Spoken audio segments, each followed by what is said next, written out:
کہ تمہاری زندگی کی کہانی ایک خواب تھی، سینما میں چل رہی ایک فلم تھی جو ختم ہو رہی ہے۔ لیکن خواب کو بھی اگر غور سے دیکھیں تو اس کا جوہر یقیناً حقیقی ہونا چاہیے۔ وہ جو خواب دیکھ رہا ہے وہ تو حقیقی ہونا چاہیے۔ تمہاری یہ مادی زندگی اس خاص شکل کے ساتھ، فارم کے ساتھ، خاص ماحول میں جی جا رہی زندگی خواب سے ہی، لیکن کوئی اس خواب کو بھی دیکھ تو رہا ہے نا۔ وہ جو دیکھ رہا ہے وہ ان ریئل نہیں ہو سکتا، وہ غیر مادی ہو سکتا ہے، غیر مقامی ہو سکتا ہے، نان لوکل، نان فزیکل ہو سکتا ہے، مگر کوئی ہونا ضرور چاہیے، کوئی ریئل، کوئی شعور ضرور ہونا چاہیے جس میں خواب واقع ہو رہا ہے، ورنہ تو خواب بھی ناممکن ہے۔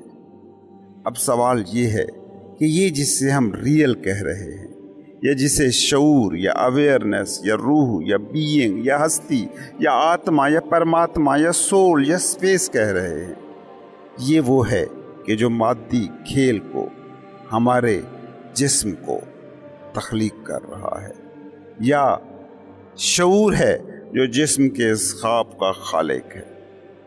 ان ریئل تو ریئلٹی کا جنم داتا ہو نہیں سکتا، اس لیے نتیجہ یہ نکلنا چاہیے کہ کوئی real he us in real کا، اس مالیکیولر ڈانس کا خالق ہوگا۔ خواب دیکھنے والے کو کیسے جنم دے سکتا ہے؟ خواب دیکھنے والا ہی خواب خلق کر سکتا ہے۔ یہ جو تمہاری پریکٹیکل زندگی ہے، مادی زندگی ہے، جو تمہاری زندگی کا سارا محور ہے، اسے جتنا بھی غور سے دیکھو یہ تمہیں خواب جیسی لگے گی۔ جیسے خواب میں تم کبھی کچھ کر رہے ہوتے ہو، کبھی کچھ سوچ رہے ہوتے ہو، کبھی کچھ۔ اس جسم کے ساتھ بھی تمہاری زندگی کا تجربہ یہی ہی رہتا ہے۔ بچپن میں کچھ کر رہے تھے، جوانی میں کچھ کر رہے ہوتے ہو، بڑھاپے میں کچھ اور کر رہے ہوتے ہو، کبھی کچھ سوچ رہے ہوتے ہو، کبھی کچھ سوچ رہے ہوتے ہو۔ وہ لوگ کہ جو کسی حادثے، کسی سانحے، کسی بیماری کی وجہ سے موت کی دہلیز چھو کر واپس آتے ہیں، جنہیں ہم نیئر ڈیتھ ایکسپیرینسز کہتے ہیں، ان کا نفسیاتی تجزیہ کرنے کے بعد ایک چیز جو ان سب میں کامن ملی، وہ پتہ ہے کیا تھی؟ وہ یہ تھی کہ ان کے اندر سے موت کا ڈر نکل گیا تھا۔ موت اگر کوئی حقیقت ہوتی تو اصولاً اس ڈر کو بڑھنا چاہیے تھا، مگر یہاں الٹا ہی ہو رہا ہے۔ اس کا مطلب یہی ہو سکتا ہے کہ موت حقیقت نہیں ہے۔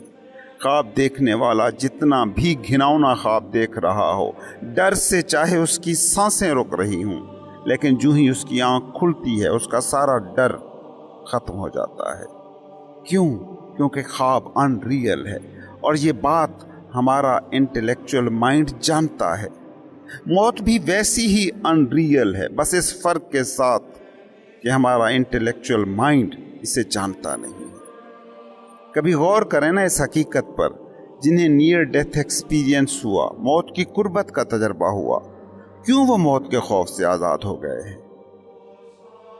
اب ایک تیسرا اینگل لیتے ہیں اور اس حقیقت کو سمجھنے کی کوشش کرتے ہیں، جسے تم موت نام دیتے ہو۔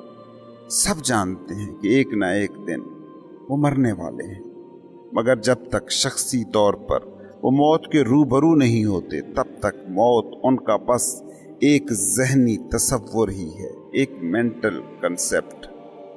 جب تم شدید بیمار ہوتے ہو، یا جب آپ یا کوئی آپ کا قریبی کسی مہلک حادثے کا شکار ہوتا ہے، یا جب کوئی بہت ہی پیارا مرتا ہے، اس وقت موت کی جو آگہی آپ کو ہوتی ہے وہ دوسرے کی موت کی نہیں ہوتی، بلکہ اس کی موت آپ کی اپنی فنا کی شکل میں آپ کی زندگی میں داخل ہوتی ہے۔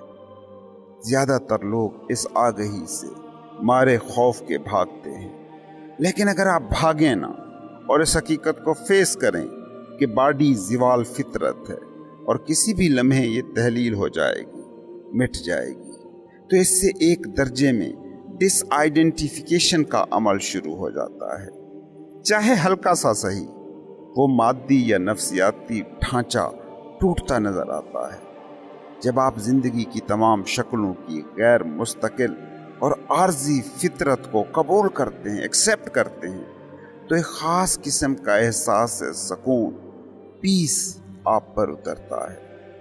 موت کا سامنا کرنے کے ذریعے آپ کا شعور کسی حد تک فارم اور جسم کے ساتھ آئیڈینٹیفیکیشن سے آزاد ہو جاتا ہے۔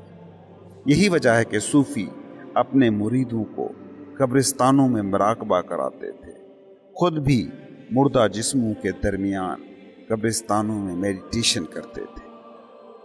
جدید کلچر، خاص طور پر مغربی کلچر میں موت کے خلاف انکار کا، ڈینائل کا رویہ ہے، حتیٰ کہ بہت بوڑھے لوگ بھی موت کے بارے میں بولنا یا سوچنا نہیں چاہتے، اور وہ مردوں کو چھپا کر رکھتے ہیں۔ ایسا کلچر جو موت کا انکار کرتا ہے اسے لازماً سطحی اور مصنوعی ہونا چاہیے، کیونکہ وہ چیزوں کی صرف ظاہری شکل کے متعلق فکر مند ہے۔ جب موت کا انکار کیا جاتا ہے تو یاد رکھیں، تب زندگی اپنی ساری گہرائیاں کھو دیتی ہے۔